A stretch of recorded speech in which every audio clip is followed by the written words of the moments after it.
Bonjour à toutes et à tous. Aujourd'hui, je vais vous parler de la façon dont le GIEC approche les techniques de gestion du rayonnement solaire.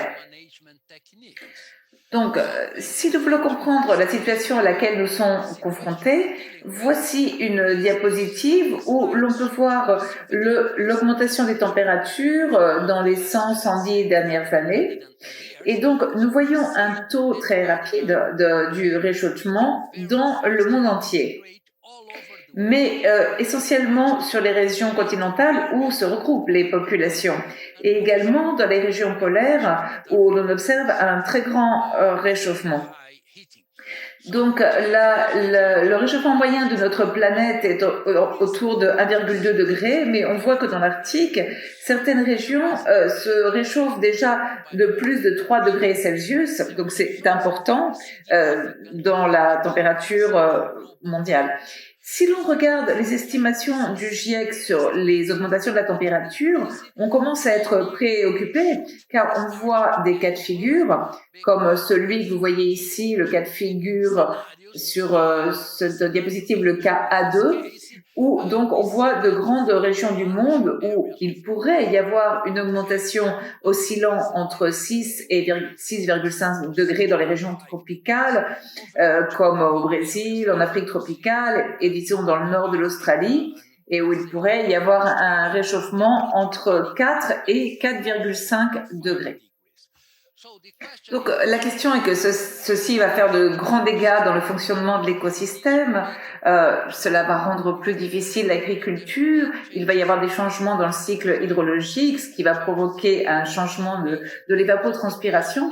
Donc comment pouvons-nous éviter ces cas de figure d'une très grande augmentation des températures ?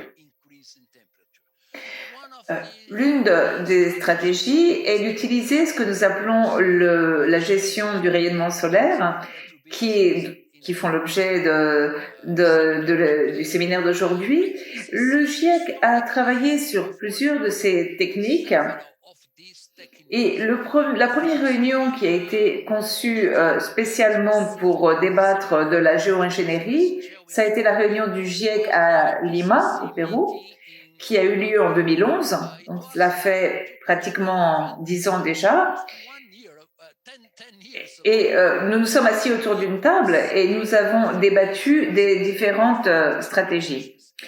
Et le texte du rapport de la réunion disait qu'il est absolument essentiel de prendre en compte les possibles impacts et effets secondaires ainsi que leurs conséquences pour les coûts de l'atténuation afin de définir le rôle de la géo-ingénierie au sein d'un portefeuille d'options de réponse et de lutte contre le changement climatique d'origine anthropique.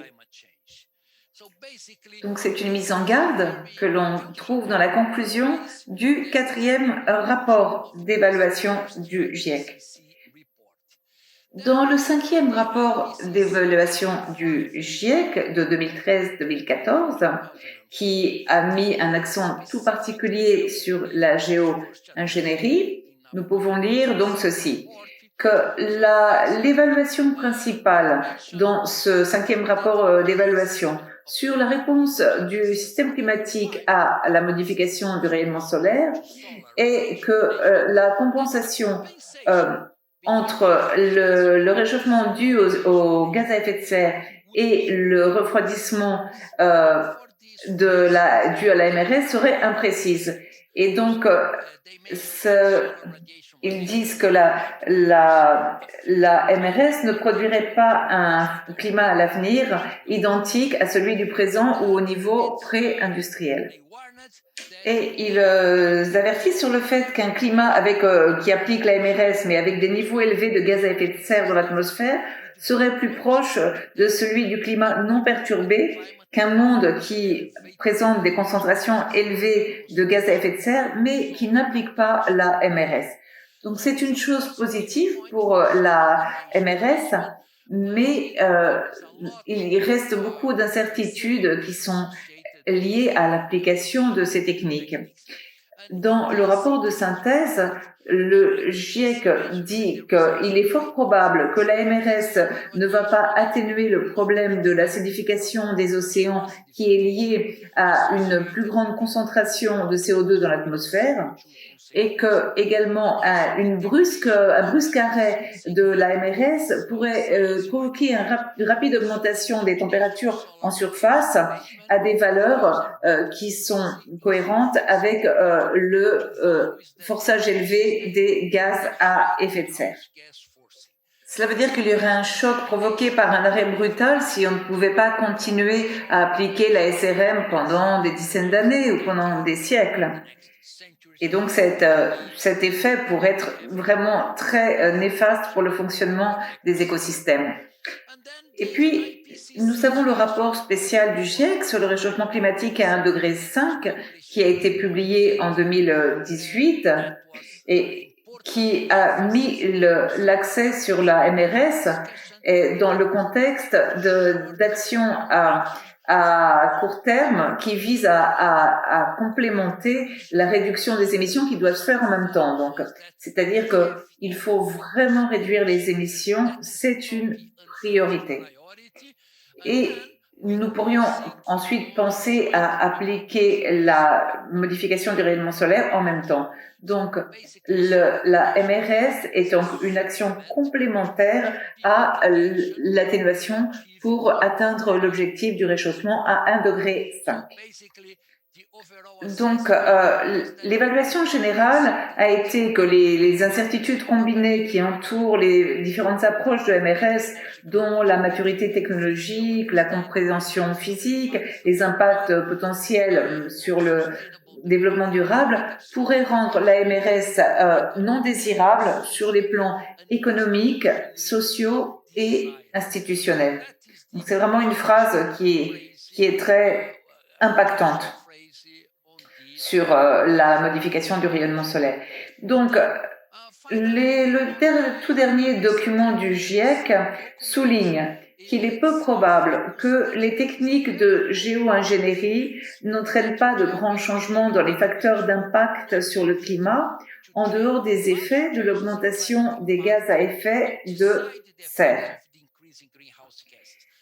Et donc, cela veut dire des changements des régimes de précipitation, de la circulation de l'atmosphère, etc. Donc, une lumière du soleil réduite aurait un effet important sur la capacité locale des océans à absorber le carbone, car la disponibilité de la lumière est le principal facteur qui limite la croissance du phytoplancton. Et comme la MRS perturbe l'équilibre énergique de la planète, des changements dans le cycle hydrologique sont inévitables et ils sont également attendus en raison de la MRS. Et il faut aussi savoir comment nous lions cela aux 17 objectifs de développement durable, les ODD, fixés par les Nations Unies. Et il faut voir que la mise en place de ces ODD vont avoir des compensations et également des synergies avec la stratégie d'atténuation. Par exemple, en termes de fourniture d'énergie, si on veut apporter de l'eau propre et l'assainissement à la plus grande partie de la population humaine, il faut utiliser beaucoup plus d'énergie qu'actuellement. Donc, cela va entraîner des compensations en termes de fourniture d'énergie. Donc, chacun des 17 ODD s'accompagne d'impact sur la Terre, sur la demande d'énergie, sur l'apport d'énergie. Et donc, enfin, voir que la mesure de MRS est prise très au sérieux par le GIEC et les questions principales ont trait à la science et à la gouvernance qui n'est peut-être pas encore assez mûr pour que l'on puisse envisager un déploiement à grande échelle. Mais donc, il faut vraiment s'atteler à cette science, à ces sciences et à cette gouvernance. Et bien voilà, donc c'était ma courte présentation aujourd'hui et je vous remercie pour votre attention.